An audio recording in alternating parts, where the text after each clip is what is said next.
L'ambassadeur de France lui-même explique que il comprend pas trop et qu'il y a quand même un monde entre cette personne qui vient raconter des histoires à la télévision et les conséquences diplomatiques que ça pourrait avoir. Alors déjà, comment se positionner sur cette histoire, François Martin ? Il faut comprendre en fait un peu le système algérien, comment fonctionne le système algérien. Alors moi j'ai fait du commerce international dans l'alimentaire pendant 40 ans et j'ai travaillé en particulier dans une société qui travaillait beaucoup avec l'Algérie. Moi je ne m'occupais pas moi-même de l'Algérie, je m'occupais de l'Algérie, mais je vendais de la poudre de lait, des produits comme ça. Et en fait, on sait très bien comment fonctionne le système algérien, c'est de notoriété publique en fait. C'est organisé c'est une junte en fait, c'est une oligarchie avec un certain nombre de grands personnages, un certain nombre de généraux, et il est de notoriété publique, ça les Algériens, quand ils vous diront la vérité, ils vous diront tous que c'est organisé avec un certain nombre de coteries et de boutiques en fait, avec tel personnage qui s'occupe de l'importation de tel produit, tel produit, tel produit. Ils sont répartis les importations et en fait chacun reçoit sa petite obole ou sa grosse obole en fonction des produits qui sont importés. Alors pour le prouver, c'est très facile en fait. Si vous regardez la structure des exportations et de la production de l'Algérie, ce que j'ai fait hier, vous voyez que le PIB algérien, ça fait 240 milliards de dollars à peu près, et là-dessus, les exportations algériennes font 70 milliards par an. Ça, c'est 2022. Et là-dessus, les exportations hors pétrole ne représentent même pas 7 milliards, parce que dans les 7 milliards, il y a les dérivés du pétrole, il y a du goudron, il y a des choses comme ça. Ça fait 3% à peine du PIB. Donc l'Algérie exporte hors pétrole à peine 3% de son PIB. Alors que si vous regardez le Maroc, par exemple, le Maroc a, au lieu de 7 milliards d'exportations hors pétrole, à 42 milliards, c'est-à-dire 30% de son PIB, c'est-à-dire que l'Algérie est organisée comme un système de pénurie. Vous faites en sorte de créer une pénurie, et pour ça, vous ne créez aucune industrie et aucune agriculture, et vous ne poussez pas la production locale, et vous dépendez complètement des importations pour lesquelles un certain nombre de personnes ont le monopole de l'importation et des devises qui permet de rentrer les produits et de les vendre très cher et de tondre la population. Le système cubain est comme ça, etc. Donc, voilà comment le système fonctionne. C'est un piège. C'est d'abord uniquement, si vous voulez, une rente pétrolière et un piège d'une économie de pénurie dont les Algériens sont eux-mêmes les dindons de la farce, en fait, les moutons. Donc, dans ces conditions, il est très important de se créer un ennemi extérieur de façon à ce que détourner la population qui, par ailleurs, sait très bien ce qu'il en est.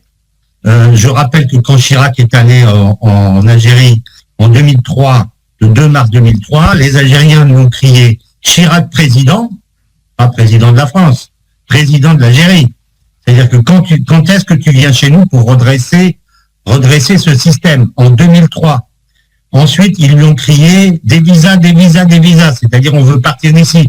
Tout ça ouvertement, on veut partir.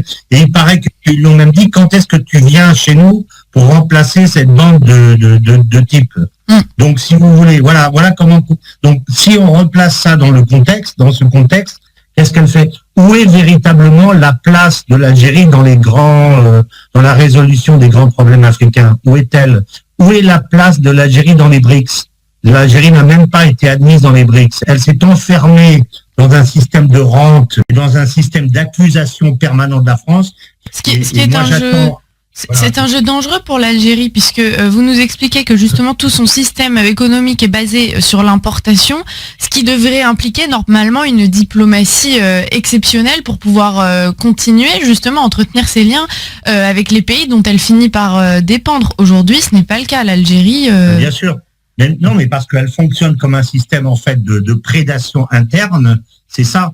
L'Algérie est exactement un système comme ça et les chiffres que j'ai montrés, enfin, le Maroc exporte des machines agricoles, des choses comme ça, et l'Algérie hors pétrole fait même pas 7 milliards d'euros. C'est une honte. En fait, on attend un jour un changement véritablement de direction politique, économique, une vraie ambition pour l'Algérie. À ce moment-là, lorsque ce pays prend parti pour vos ennemis ou vos adversaires marocains sur la question sahraoui, ben, on n'a qu'à s'en prendre qu'à soi-même. C'est un camouflet diplomatique total pour l'Algérie. Ouais. Donc là, du coup, alors, on invente Boualem Sansal, on invente n'importe quoi, mais ça, c'est la marque d'un régime qui est aux abois, si vous voulez, diplomatiquement, économiquement, alors qu'ils ont du pétrole.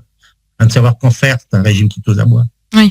Est-ce qu'on peut dire, François Martin, que finalement, depuis la décolonisation, ce qui est en train de nous faire payer l'Algérie, c'est simplement justement l'échec de ce développement politique et diplomatique, quelque chose qu'elle n'a pas réellement réussi à mettre en place, et donc il fallait bien un bouc émissaire pour justifier tout ça et expliquer aux Algériens que s'ils ne sont pas aujourd'hui dans une position confortable, s'ils n'ont pas la vie qu'ils aimeraient avoir, eh bien c'est toujours de la faute de quelqu'un d'autre. Bah bien sûr, absolument. Et alors, je rajouterai à ce que vous dites une chose, c'est que tous les Algériens, ils savent ça parfaitement. Personne n'est dupe du système là-bas. Personne n'est dupe. Et les autres imbéciles, c'est nous. Parce que nous, on rentre dans ce jeu-là en leur disant, bon, écoutez, si vous venez pour nous parler encore de la colonisation, dans 500 ans, vous nous parlez de la colonisation, ça ne nous intéresse pas. On préfère travailler avec le Maroc, avec les autres, mais vous, ben, restez dans votre pétrin, quoi.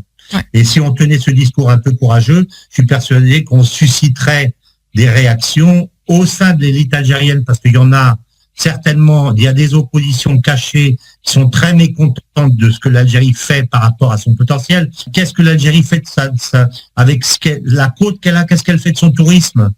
Qu'est-ce qu'elle fait de son tourisme? Regardez ce que fait le Maroc. Le Maroc, moi j'ai travaillé dans toute l'Afrique. Vous avez des entreprises marocaines et des banques marocaines qui interviennent partout dans toute l'Afrique. Où sont les grands patrons de grandes sociétés algériennes? Où ils sont? Où est l'Algérie dans le concert du monde? Qu'est-ce qu'elle fait avec tout ce qu'elle a? C'est ça le scandale.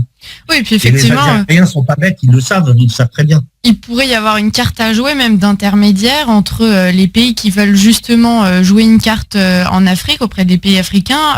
Donc l'Algérie étant sur place, elle pourrait occuper un rôle dans ces échanges diplomatiques, économiques, commerciaux. Ben bien évidemment, mais c'est le Maroc qui le fait. Voilà, c'est pas l'Algérie.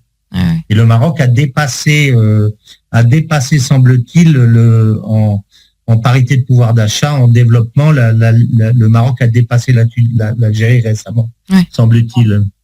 Donc, c'est là ça, il y a un adage.